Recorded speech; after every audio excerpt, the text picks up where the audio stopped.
October শেষ নভেম্বরের শুরু। মূলত এই টাইমটা আমার কাছে অত বেশি ভালো লাগে, বিশেষ করে এই সময়ের সকালটা বেশি ভালো লাগে, হালকা কুয়াশায় ঢাকা। হ্যালো এভরিওয়ান, আসসালামু আলাইকুম। সবাই কিতা করবা? আশা করলাম ভালো আছেন, আমরা আলহামদুলিল্লাহ ভালো। তো আজকে একটা ফ্রাইডে ব্লগ শেয়ার করবো। মূলত শুক্রবারে কিতা করলাম, একবারে প্রথমে ঘুম থেকে উঠলাম, উঠিয়া হইলো ক্লিনজার দিয়ে ফেসটারে ওয়াশ করলাম।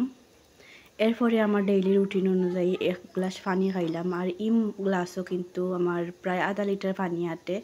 এর লাগে আমি সবসময় চেষ্টা করি সকালে উঠিয়া যাতে এক গ্লাস পানি খানের।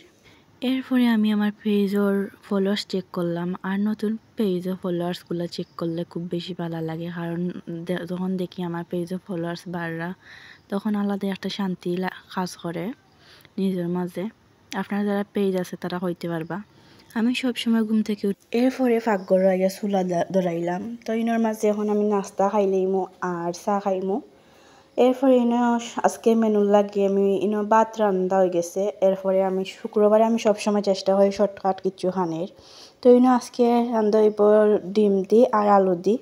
আর আজকে মেনু হইল ডাইল আর একটা, বেশিরভাগ শুক্রবারে আমরা ডিম ডাইল আর কোনো জাতের ভর্তা খাই। আর প্রতি শুক্রবারে কিন্তু আমি খুব বেশি ব্যস্ততায় কাটে, যেমন ধরেন জুম্মার আগে আমার কোনো সময়ও থাকে না যে একটু নিজের লাগে সময় বার করার। এর লাগে এদিন আমি এই শুক্রবারে সকাল সকাল উঠে গেছি, উঠিয়ে সপ্তাহ আটানিত লাগি গেছি, কারণ নিজের লাগে একটু সময় দরকার, আর শুক্রবার একটু আগুয়ান গোসল করলেও ভালো হইব।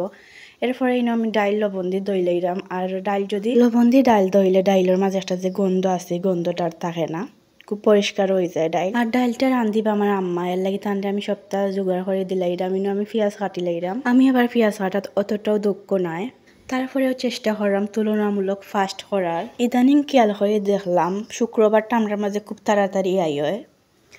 আবার পেঁয়াজগুলা বড় বড় করে কাটায়, আপনারা কিছু কমেন্ট করবা না, কারণ পেঁয়াজটা একটু বড় করে দিয়ার কারণ ডাইলও দিলে তেমন একটা পেঁয়াজটা থাকতো না, আস্তা এগুন গুঁড়োই দিব।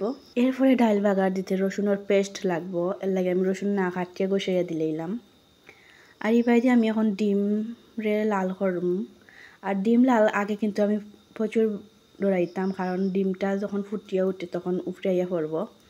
এর লাগে আমি ডিমের মাঝে হলুদ দিয়া আর তেলের মাঝে দিলাইমু। তো বয়সটা দেওয়ার সময় আমার একদিনের একটা ঘটনার কথা মনে হয়ে গেছিল, যে আমার আম্মা আসলাম একদিন বাড়িতে, আর আমি আর আমার কাজিন একজনে তাই ডিম ভাজা ডরাইন। এর লাগে আমরা দিয়া আর একটা কুটার সাহায্যে কুটার চামচ লাগাইয়া আর দূরে থেকে আমরা ডিম ধরে লাড়ছিলাম। আমারও কাহিনীটা এখনো মনে আছে।